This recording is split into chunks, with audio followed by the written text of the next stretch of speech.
السلام عليكم ورحمة الله وبركاته. بسم الله والحمد لله والصلاة والسلام على رسول الله. اللهم علمنا ما ينفعنا وانفعنا بما علمتنا وزدنا علما يا أرحم الراحمين. We ask Allah Azza wa Jal, teach us what benefit us from what He taught us, and increase us in knowledge. Ameen ya Rabbil Alameen. My dear beloved respected brothers and sisters, I ask Allah Azza wa Jal to make me and you from the people who listen and apply. In few days, the month of Sha'ban will start, and we all know that right after that, the guest that we wait for the whole year will start, and that is the month of Ramadan. Is there anything special about the month of Sha'ban? Is there anything we should do in this month? Is there anything that we should stay away from this month? Inshallah ta'ala, this will be our short discussion today, bi'idhnillah ta'ala.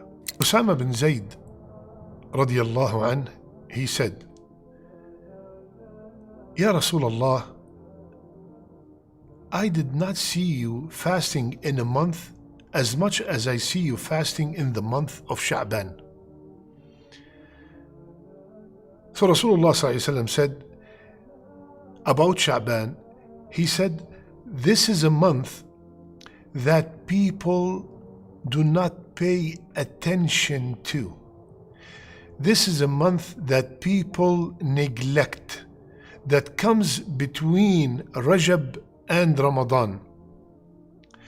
And in Sha'ban, the deeds of people are presented to Allah.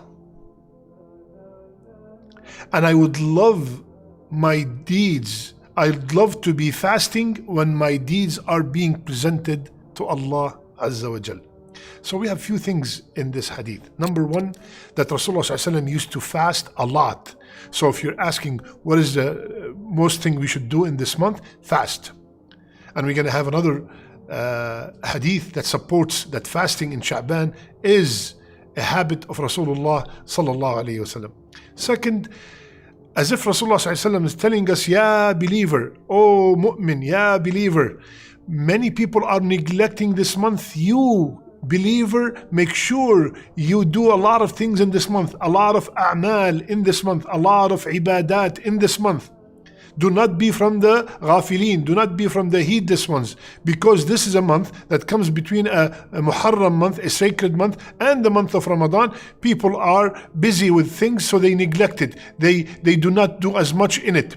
So you, the believer, wake up and do extra. Extra what? Fasting, number one. Rasulullah ﷺ used to fast a lot in this month. Why, Ya Rasulullah, which is number three? Because this is a amal.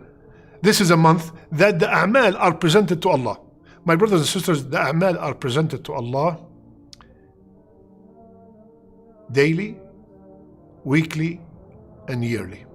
Daily, according to the hadith, after Fajr and after Asr, or at Fajr and an Asr, the angels come and present the a'mal to Allah. Weekly, the hadith said, every Monday and Thursday. Today is Thursday, and tonight my a'mal and your a'mal are presented to Allah Azza wa Jal. That's why we fast Monday and Thursday. And yearly, in the month of Sha'ban, the whole year of a'mal, the a'mal that were not, or the sins that were not forgiven daily, the sins that were not forgiven weekly, this is the time they will be presented to Allah, and we beg Allah to forgive all these sins.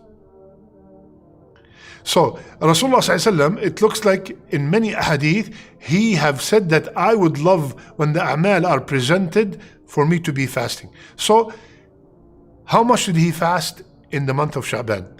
Aisha radiyallahu anha, she said that I've never seen Rasulullah ﷺ fast a whole month except the month of Ramadan. And I did not see him fasting in any month more than in the month of Sha'ban. Hadith is in Bukhari. So he fasted a lot in the month of Sha'ban. In another narration, it was said that Rasulullah ﷺ has fasted all of it. All of it. Here, all of it because we know that according to this hadith, Rasulullah never fasted the whole month except Ramadan. So all of it that means most of it. Most of that month Rasulullah fasted.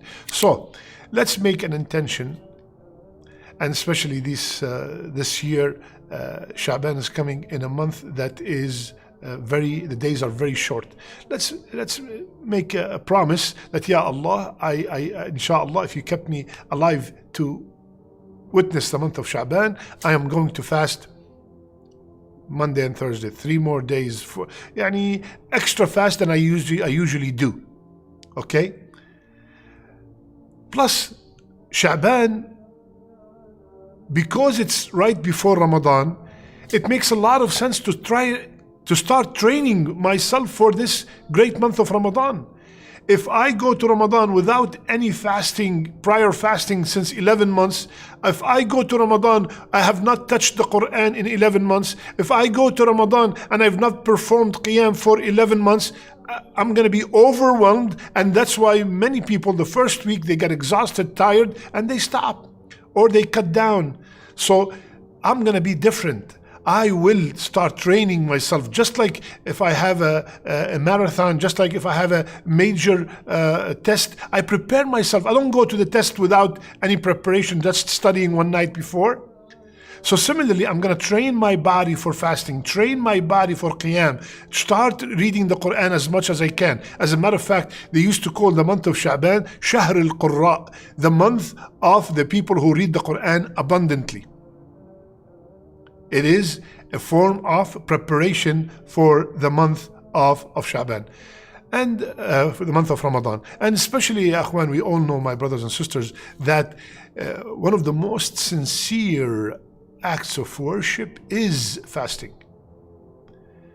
I might see you pray, I might see you just came back from Hajj, I might see you donate, but if I look at you, I have no clue if you're fasting or not. And especially in the days where fasting is not an obligation.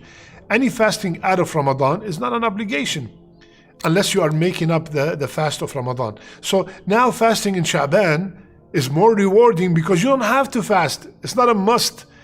And you're still doing it to get close to Allah Azza wa Jal. So it's more rewarding. It's more sincere. Nobody knows that you're fasting. Nobody goes around and say, oh, do you know that I'm fasting today? Or I'm so tired. Why are you tired? Oh, because I'm fasting. Nobody does that.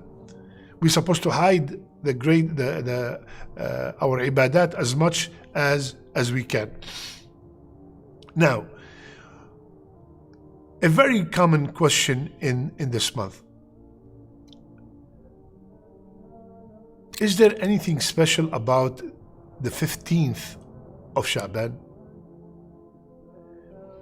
Now,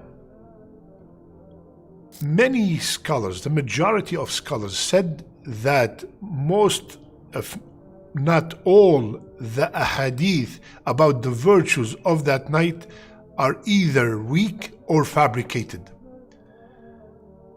They said that there's no sahih hadith about the virtue of the 15th night of Sha'ban. Some scholars have made just one hadith Sahih or Hasan, and that is the hadith that Rasulullah sallallahu alaihi wasallam, narrated by Abu Musa al-Ash'ari, Allah looks down on the night of the 15th of Sha'ban and forgive all his creation except 2 people, the mushrik and the one who have enmity towards other Muslims. Some scholars said that this hadith is Hasan, but we all know that Allah descends every single night in the last third of the night. That is every night, not only in the night of Sha'ban, in a way that befits His Majesty. And He asks, who wants to be forgiven so I can forgive him? So, assuming that this hadith is authentic, we have to make sure that before that night comes, we are clean. We have mended our relationships with the people that are close to us. What does that mean? Do not get into the middle of Sha'ban and you have enmity towards the people that are close to you, and towards any other Muslim. You might have a problem with someone, just for the sake of Allah, just for the sake to be forgiven on that night. Assalamu alaikum wa rahmatullahi wa barakatuh. May Allah bless me and you and give us the ability to witness the month of Ramadan. Allahumma ballighna Ramadan. You don't have to become best friends, but at least you have shown, you are the one who started the salam, and you send that message and you showed that person, I have no enmity towards you. I'm doing it for the sake of Allah. Maybe that person does not even deserve a salam, but for the sake of Allah, we are ready to give up anything. Okay, so the majority of the ulama said that there are no authentic hadith about that virtue of the 15th of Sha'ban, and some said that only this hadith. So there are no special qiyam on that night. That's for sure. No special qiyam on that night. There's no special fasting on that day. Some people single out the 15th of Sha'ban to fast. If you are from the people who fast 3 days of every month, the 3 white days, 13, 14, 15 of the Islamic month, Bismillah, and you fasted it, Allahu Akbar, there's nothing wrong with that. But to single out, I'm going to fast this because it is good to fast this month, this day, there's this kind of virtue, there's no authentic narration that says there's a special virtue for fasting the middle of Sha'ban. Again, I repeat, if you are from the people who usually fast, Bismillah, go ahead and fast. There's nothing wrong with that. Many people, again, these are now the don'ts, start distributing food on that night, distributing sweets on that night, specifically, and they call them certain names and stuff. There's nothing authentic in the Sunnah that we have to distribute food on that night. There's nothing in the Sunnah that says that on that night all our future is decreed. That is mentioned in the Laylatul Qadr, not on this night. That's the majority of the scholars. So, my brothers and sisters, let's welcome the month of Sha'ban with the plan that we are going to do as much as we can so we can be ready for the month of Ramadan. Remember what we said last time about Rajab? Rajab is the month of planting, Sha'ban is the month of watering, and Ramadan is the month of harvest. So let's water everything we did in Rajab. Let's start our acts of worship in Sha'ban with the hope that they will stay and strengthen our iman and our acts of worship in Ramadan. Start it now in Sha'ban bi'idhnillah ta'ala, hoping that Allah subhanahu wa ta'ala will accept from all of us. May Allah subhanahu wa ta'ala, Allahumma ballighna Ramadan. Allahumma ballighna Ramadan. I'm going to give you a homework. Every day, every night, till Ramadan, please beg Allah with this dua, Allahumma ballighna Ramadan. Ya Allah, keep me alive to witness the month of Ramadan. And Ya Allah, in Ramadan, make me from the people who are truly fasting. Make me from the people who are performing tahajjud. Make me from the people who are reading Quran. Make me from the people whom you, Ya Allah, have decreed that their neck is saved from the hellfire. اللهم بلغنا رمضان واجعلنا فيه من عتقائك من النار واجعلنا فيه من الصائمين والقائمين والمقبولين آمين يا رب العالمين. I love you all for the sake of Allah. سبحانك اللهم بحمدك نشهد أن لا إله إلا أنت نستغفرك ونتوب إليك.